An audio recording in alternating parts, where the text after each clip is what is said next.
Hello everyone, स्वागत करता हूं अपने यूट्यूब चैनल औसानी की पाठशाला में। दोस्तों, आप सभी लोगों को औसानी की पाठशाला परिवार की तरफ से नए वर्ष की ढेर सारी शुभकामनाएं। ये नए वर्ष में कुछ नया सीखते हैं। दोस्तों, आज का जो मेरा चैप्टर है इंग्लिश ग्रामर का, वो है प्रेजेंट परफेक्ट टेंस। ठीक है, देखिए इस पे ऑलरेडी मैं एक वीडियो बना चुका हूं जिसको बहुत बेसिक से बताया था। ठीक है, उसका क्या है कि इंट्रोडक्शन भी उसमें मैं बताया हूं। और इस वीडियो में क्या है कि देखिए उस वाले में ज़्यादा एग्जाम्पल्स मैं नहीं करवा पाया था, लेकिन बहुत बढ़िया वीडियो बना है, आप जाके उसको देख लीजिए, बहुत अच्छे से समझ में आएगा। ठीक है, इसमें मैं क्या है कि चार तरह के जो सेंटेंस यानी कि जो वाक्य प्रयोग होते हैं, जैसे पॉजिटिव, पॉजिटिव को अफर्मेटिव भी कहते हैं, नेगेटिव और इंट्रोगेटिव नेगेटिव जो हम प्रयोग करते हैं, आज इस वीडियो में सब कुछ सीखेंगे हम। ठीक है, ध्यान से इस वीडियो को अंत तक देखिए और समझिए। दोस्तों, इंग्लिश तो आपको पता ही होगा कितना इंपॉर्टेंट चैप्टर होता है। आजकल इंग्लिश का ही जमाना है, मतलब कि समझ में आ भी रहा होगा आपको कि इंग्लिश कितना महत्वपूर्ण है। ठीक है, देखिए अगर आप इस तरह के सेंटेंस को अगर खूब अच्छे से समझेंगे तो आप इंग्लिश में लिखे हुए सेंटेंस को आप हिंदी में बड़े अच्छे से कर ले जाएंगे। ठीक है, कहाँ पे इंग्लिश, मतलब आपको तो पता ही इंग्लिश का योगदान कितना बड़ा हो गया। ठीक है, चलिए ज्यादा देर ना करते हुए समझते हैं।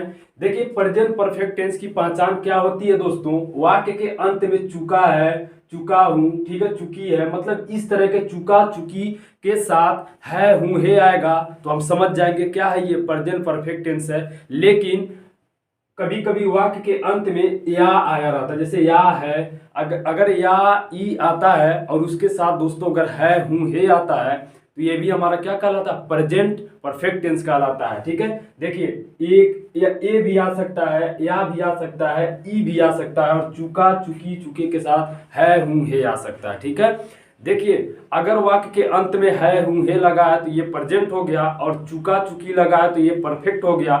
और अगर वाक्य के अंत में था थे थी होता दोस्तों तो ये पास्ट परफेक्ट हो जाता। ठीक है, क्योंकि आगे हम जानेंगे। चलिए इसको हम इंग्लिश क्या है कि हिंदी से इंग्लिश में ट्रांसलेट करते हैं। ठीक है, देखिए हमारे पास कुछ पहले पॉजिटिव यानी कि अफर्मेटिव सेंटेंस है। ठीक है, यानी कि वाक्य है, इसके बाद निगेटिव और इसके बाद इंट्रोगेटिव है, और इंट्रोगेटिव निगेटिव भी हम जानेंगे इसी वीडियो में। ठीक है, आपकी स्क्रीन पे पर क्या है कि अफर्मेटिव सेंटेंस यानी कि इसको पॉजिटिव सेंटेंस भी कहते हैं का फार्मूला शो हो रहा है, आप देख रहे होंगे। उसमें सबसे पहले हमें बोला जा रहा है कि सब्जेक्ट लिखिए। सब्जेक्ट है दोस्तों, इसमें आप स्नान कर चुके हैं तो इसमें आप जो है सब्जेक्ट हो गया। ठीक है, यानी कि कहेंगे यू।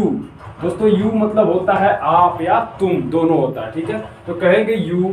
अब देखिए हमें हैज और हैव दोनों में से एक को लगाना है दोस्तों, तो हम क्या लगाएंगे, यू के साथ हैव का प्रयोग होता है। ठीक है, यानी कि बहुवचन कर्ता के साथ यानी कि प्लूरल सब्जेक्ट के साथ हम हैव का प्रयोग करते हैं। ठीक, तो कहेंगे यू हैव। ठीक है, यू हैव लिखेंगे। अब इसके बाद क्या है, देखिए करना का मतलब कि दोस्तों स्नान करना बात माने होता है, लेकिन इसमें वर्ब का हम थर्ड फॉर्म प्रयोग करते हैं, जैसा कि आप फार्मूले में देख रहे हैं। ठीक है, एम भी थर्ड का मतलब होता है कि क्रिया का तीसरा रूप हम प्रयोग करते हैं। ठीक है, तो चलिए मैं इसमें लिखने वाला हूं बात का बाथ हो जाएगा। ठीक है दोस्तों, बात का थर्ड फॉर्म बाथ होता है, बस हो गया हमारा यू है बात।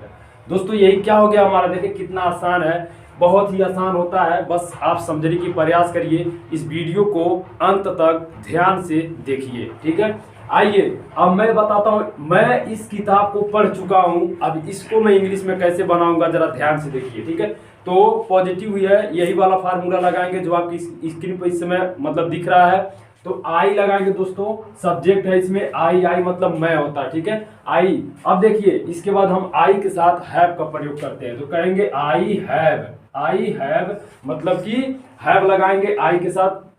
मैंने आप लोगों को बताया कि बहुवचन कर्ता जो होता है उसके साथ भी है और आई के साथ भी है। ठीक है, तो क्या है आई हैव। अब देखिए पढ़ना का, अब मेन वर्ब का थर्ड फॉर्म देखिए दोस्तों, पढ़ना रीड माने होता है। ठीक है, लेकिन रीड का first form, second form, third form तीनों सेम होता है, यानी कि रीड रीड रीड।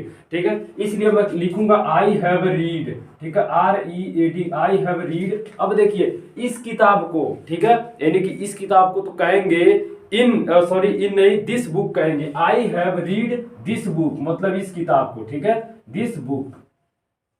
दोस्तों उम्मीद करता हूं कि आप बड़ी आसानी से समझ रहे होंगे। वास्तव में बहुत आसान होता है, कठिन नहीं होता है, लेकिन लोग इसका नाम सुन के डर जाते हैं। ठीक है। अब देखिए तीसरा सेंटेंस, वह खाना पका चुकी है। तो देखिए वह पका चुकी है दोस्तों, इससे पता चल रहा है कि जो भी है वो फीमेल है, इसलिए वह की अंग्रेजी यहाँ पे ही नहीं बल्कि हम सी लगाएंगे। सी के साथ हम हैज लगाएंगे क्योंकि सी एक वचन होता है, ठीक है, यानी कि सी हैज। अब देखिए दोस्तों पकाने का कुक होता है, लेकिन इसमें हम वर्ब का थर्ड फॉर्म लगाएंगे, इसलिए कुकड लिखेंगे, ठीक है, यानी कि सी हैज कुकड द फूड लिखेंगे, या डबल ओडी फूड हो गया। यही दोस्तों हमारा क्या हो गया, हिंदी से इंग्लिश में अनुवाद हो गया, ठीक है। आइए अब बंदर फल नहीं खाया है। अब देखिए बंदर फल नहीं खाया है, ये हमारा निगेटिव हो गया। अब पॉजिटिव हमारा हो गया, मतलब बस 3 सेंटेंस जो है पॉजिटिव का है।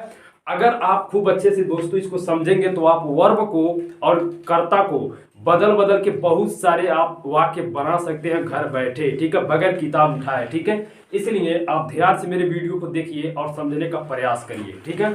आइए अब देखिए आपकी स्क्रीन पे निगेटिव सेंटेंस का फार्मूला शो हो रहा है दोस्तों। करना क्या है, नहीं के लिए हैज और हैव के बाद क्या लगा देंगे, नॉट लगा देंगे, ठीक है। और वर्ब का थर्ड फॉर्म ये हमारा रहेगा। बंदर फल नहीं खाया है तो सबसे पहले लिखेंगे the monkey, MONKEY, the monkey. अब देखिए एक बंदर है इसलिए दोस्तों हैज लगाएंगे, ठीक है। बंदर फल नहीं खाया है तो द मंकी हैज, हैज के बाद नॉट लगा देंगे, हैज नॉट। ईटेन लिखेंगे दोस्तों, ईट का थर्ड फॉर्म ईटेन होता है, ईटेन। अब देखिए फल है ना, ईटेन द फ्रूट लिखेंगे दोस्तों, FRUIT फ्रूट। बस हो गया हमारा, यही क्या इंग्लिश में अनुवाद हो गया, ठीक है। यानी कि the monkey has not eaten the fruit दोस्तों, यही क्या हो गया, बंदर फल नहीं खाया है, इसका इंग्लिश में अनुवाद हो गया। रवि किताब नहीं पढ़ चुका है, आइए इसको भी खूब अच्छे से समझते हैं कैसे बनेगा। रवि किताब नहीं पढ़ चुका है तो इसमें रवि हमारा क्या हो गया, कर्ता हो गया, तो लिखेंगे RAVI रवि। अब कहेंगे रवि हैज, ठीक है, हैज नॉट लगाएंगे दोस्तों, रवि हैज नॉट। अब देखिए अभी मैंने आपको बताया पढ़ने का क्या है कि सॉरी यहाँ पे पढ़ना नहीं है, पढ़ा चुका है दोस्तों, तो इसलिए हम देखिए टीच मतलब होता है पढ़ाना, तो इसका हम क्या लगाएंगे, थर्ड फॉर्म लगाएंगे। तो टीच का थर्ड फॉर्म होता है TOUGHT होता है दोस्तों, टॉट होता है, टॉट द बुक लिखेंगे आप, टॉट द बुक मतलब किताब। देखिए ध्यान से, मतलब कि रवि हैज नॉट मतलब नहीं चुका है, टॉट मतलब पढ़ा, द बुक मतलब किताब, यानी कि रवि किताब नहीं पढ़ा चुका है, इस बात की इंग्लिश में अनुवाद हो गया। उसका भाई कुर्सी नहीं तोड़ चुका है दोस्तों, तो उसका भाई इसमें क्या हो गया, यानी कि उसका भाई दोस्तों ही क्या हो गया, कर्ता हो गया उसका भाई, ठीक है। तो कहेंगे हिज ब्रदर, ठीक है, उसका भाई लिखेंगे दोस्तों हिज ब्रदर। देखिए हर ब्रदर भी लिख सकते हैं, हमें पता नहीं चल रहा है कि लड़की की बात हो रही है कि लड़के की बात, इसलिए आप बड़े आसानी से हिज ब्रदर लिख सकते हैं। तो कहेंगे his brother, BROTHER, his brother. अब क्या है कि उसका भाई एक वचन है तो इसलिए हैज लगाएंगे, हैज के बाद दोस्तों हम नॉट लगाएंगे, ठीक है। देखिए ये वाला इसमें का है, यानी कि हिज ब्रदर हैज नॉट। और तोड़ने का दोस्तों देखिए होता है ब्रेक मतलब तोड़ना, ठीक है, प्लग माने भी तोड़ना। लेकिन जब कोई नाजुक चीज यानी कि कोमल चीज जैसे फूल हो गया और भी उसी के जैसा मतलब कोई छोटा पौधा अगर हो गया, उसको तोड़ना दोस्तों प्लग होता है, ठीक है। लेकिन अगर कोई कठोर सॉलिड चीज को अगर हम तोड़ते हैं तो उसको हम वहां पे तोड़ने का ब्रेक लिखते हैं, ठीक है। तो ब्रेक का थर्ड फॉर्म ब्रोकन हो जाता है दोस्तों। His brother has not broken, BROKEN broken, ठीक है। ब्रोकन द चेयर हो जाएगा, CH द चेयर लिखेंगे दोस्तों, CHAIR द चेयर, ठीक है। देखिए कितना आसान है, वास्तव में बहुत आसानी से बन जाएगा। बस आप क्या है कि चीजों को ध्यान से देखिए और समझिए, ठीक है। सूत्र को देखिए, जो फार्मूला है उसको ध्यान से देखिए कैसे कैसे क्या कब लिखा जा रहा है, ठीक है। देखिए लड़के हॉकी नहीं खेल चुके हैं दोस्तों, तो यहाँ पे लिखेंगे द बॉयज लिखेंगे, क्योंकि लड़कों की बात हो रही है इसलिए द बॉयज लिखेंगे। और बॉयज के बाद हैव लगाएंगे, हैव के बाद तब नॉट लगाएंगे, कहेंगे द बॉयज हैव नॉट, ठीक है। अब प्ले यहाँ पे हो जाएगा PLAY दोस्तों, प्ले का थर्ड फॉर्म प्लेड हो जाएगा, हॉकी लिख देंगे HOCKEY, हॉकी हो गया, ठीक है। बहुत ही आसानी से बन जाएगा, बस आप ध्यान से समझने की कोशिश करिए। The boys have not played hockey, the hockey भी लिख सकते हैं, कोई गलती नहीं कर सकता, ठीक है। यानी कि the boys have not played the hockey भी लिख सकते हैं, हॉकी भी लिख सकते हैं, गलत नहीं है, मतलब कि गलती नहीं होगी अगर द नहीं लगाते हैं और लगा भी देते हैं तो, ठीक है। आइए, क्या आप खाना खा चुके हैं, इस बात को कैसे इंग्लिश में बनाना, देखिए अब ये हमारा दोस्तों हो गया इंट्रोगेटिव सेंटेंस। ठीक है, इंट्रोगेटिव में तो आपको बहुत अच्छे से मैं सारी वीडियो में बताता रहता हूं कि क्या शब्द अगर वाक्य के सबसे पहले आता है तो उसकी अंग्रेजी हम नहीं लिखते हैं, और वाक्य के बीच में अगर आए तो उसकी अंग्रेजी वाक्य के सबसे पहले लिखा जाता है। और कोई भी प्रश्न पूछने वाला शब्द से कब हो गया, कैसे हो गया, कितना, कितनी, ये सब जो भी प्रश्न पूछने वाले शब्द होते हैं क्या को छोड़ के, अगर वाक्य के कहीं भी आए, वाक्य में चाहे बीच में चाहे पहले, उनकी अंग्रेजी सबसे पहले लिखनी है। ये कंडीशन सिर्फ क्या के लिए है कि क्या शब्द अगर वाक्य के सबसे पहले है, जैसे कि यहाँ पे आपको दिख रहा है, क्या आप वाक्य सबसे पहले आया है इसलिए इसकी अंग्रेजी छोड़ दी जाती है, नहीं लिखते हैं, क्या की अंग्रेजी छोड़ देंगे। इसके बाद दोस्तों देखिए फार्मूले के हिसाब से हम चलेंगे, फार्मूले के हिसाब से ही चलेंगे तो सही रहेगा, अपनी मर्जी से अगर करेंगे तो गलत हो जाएगा। ठीक है, फार्मूला इसीलिए बनाया ही गया है। तो देखिए हमारा फार्मूला कह रहा है क्यू डब्ल्यू, लिखिए क्यू डब्ल्यू का मतलब दोस्तों होता है क्वेश्चन वर्ड, लेकिन क्वेश्चन वर्ड में इसमें यहाँ पे क्या है इसलिए हम क्या की अंग्रेजी नहीं लिखेंगे। इसके बाद हेल्पिंग वर्ब यानी कि सहायक क्रिया जो हमारे होते हैं क्या है, हैज और हैव है, तुम दोनों में से किसी एक को लगाएंगे। तो किसको लगाएं, आपके साथ, मतलब कि यू के साथ दोस्तों हैव लगता है, इसलिए सबसे पहले हम हैव लगाएंगे। हैव के बाद तब दोस्तों कर्ता लिखेंगे जैसा कि फार्मूले में दिख रहा है, हैव यू। अब देखिए खाने का थर्ड फॉर्म ईटेन होता है, अभी को मैंने आपको बताया, यानी कि have you eaten the food लिख दीजिए। ठीक है, द फूड, और सबसे अंतिम में क्या लगा देंगे दोस्तों, प्रश्नवाचक चिन्ह लगा देंगे। आइए दो अब इसको समझते हैं, 9 नंबर को समझते हैं। वे क्यों घर नहीं गए हैं, जरा इस चीज को ध्यान से देखिए, सॉरी अभी मुझे इसको नहीं बता रहा था, वे क्यों घर गए हैं, आइए इसको समझते हैं, खूब ध्यान से देखिएगा, वही फार्मूला लगाएंगे। तो दोस्तों देखिए क्यों, इसमें जो यहाँ पे लिखा गया क्यों, ये क्यों जो है प्रश्न पूछने वाला शब्द है। ठीक है, इसको सबसे पहले लिखेंगे वाई। ठीक है, वाई, और वे के साथ दोस्तों हैव लगता है, ये भी आपको पता होगा बहुवचन के साथ, वाई हैव, और दे लगाएंगे, वाई हैव दे, दे मतलब वे होता है। ठीक है, इसमें करता क्या है, दे, यानी कि वे, यानी कि हो जाएगा वाई हैव दे। अब इसके बाद क्या लिखेंगे, देखिए जाना का फर्स्ट फॉर्म होता है गो, सेकेंड फॉर्म होता है वेंट, और थर्ड फॉर्म होता है दोस्तों गॉन। ठीक है, तो कहेंगे Y have they gone, GONE gone. अब इसके बाद क्या लिखेंगे, आने जाने के साथ टू लगता है, इसलिए टू हाउस लिख सकते हैं, होम भी लिख सकते हैं, कोई दिक्कत नहीं है, लेकिन हाउस ही बेटर रहेगा। ठीक है, यानी कि why have they gone to house, यही क्या हो गया इंग्लिश में अनुवाद। अब देखिए 10 नंबर है, बच्चे क्या क्रिकेट खेल चुके हैं, यानी कि देखिए मतलब इस तरह के सेंटेंस भी होते हैं, बच्चे क्या क्रिकेट खेल चुके हैं। तो लिखेंगे सबसे पहले क्या की अंग्रेजी, देखिए क्या की अंग्रेजी वाक्य में जब बीच में आया रहेगा क्या दोस्तों, तो इसकी अंग्रेजी सबसे पहले लिखेंगे, तो कहेंगे वाट। ठीक है, वाट। अब देखिए वाट, अब हैव लगाएंगे इसलिए क्योंकि बच्चों की बात हो रही है, एक बच्चा की बात नहीं हो रही है, यानी कि वाट हैव द चिल्ड्रेन लिखिए, द CHILDREN, चिल्ड्रेन मतलब बच्चे। अब इसके बाद दोस्तों यहाँ पे खेलने का क्या हो जाएगा, PLAYED, प्लेड द। अब यहाँ पे बस हो गया, क्रिकेट लिखिए, द क्रिकेट मैच, या कुछ भी, मैच नहीं लिखेंगे, क्रिकेट लिखेंगे, CRICKET, और लास्ट में क्या लगा देंगे, क्वेश्चन मार्क लगा देंगे।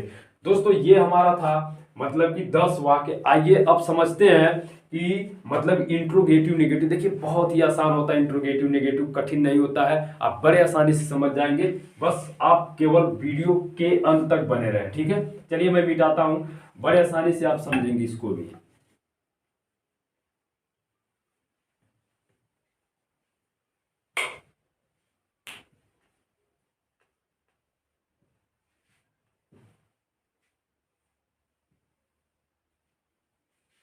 आइए देखिए बहुत आसान होता है, जैसे इसमें मैं कह देता हूं क्या, क्या तुम किताब, क्या तुम किताब नहीं पढ़ चुके हो, क्या तुम किताब नहीं पढ़ चुके हो।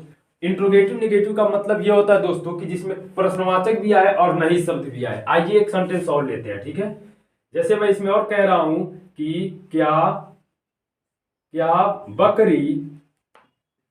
बकरी पानी नहीं पी चुकी है, प्रश्नवाचक चिन्ह। दोस्तों बस इतने से आप इतना बढ़िया से बहुत ज्यादा समझ जाएंगे।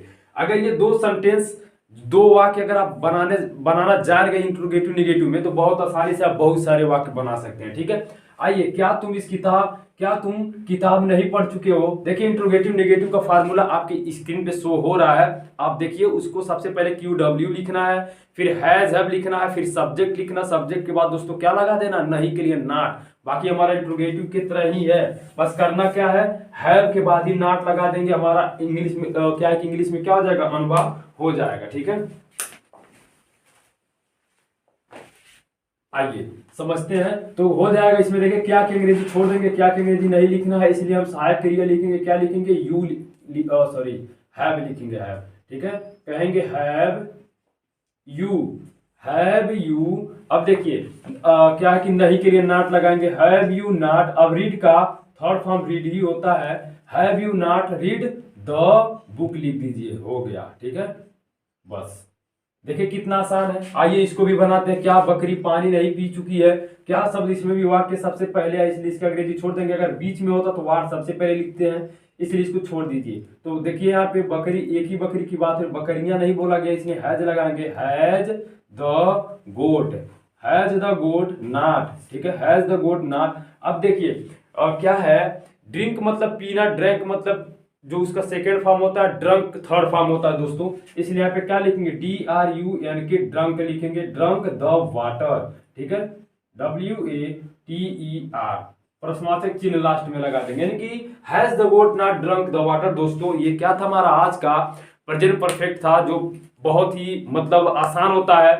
इस वाले में जितने सारे क्या है कि वाक्य आते हैं, मैंने सब कुछ बता दिया। मतलब कि मेन तो आपको पता ही है क्या क्या होता है। पॉजिटिव होता है, नेगेटिव और इंट्रोगेटिव। और इंट्रोगेटिव नेगेटिव के लिए करना क्या है, हेल्पिंग यानी कि करता, यानी कि सब्जेक्ट के बाद दोस्तों आपको नॉट लगा देना है। दोस्तों फिलहाल आज के लिए इतना ही, मिलते हैं अगले वाले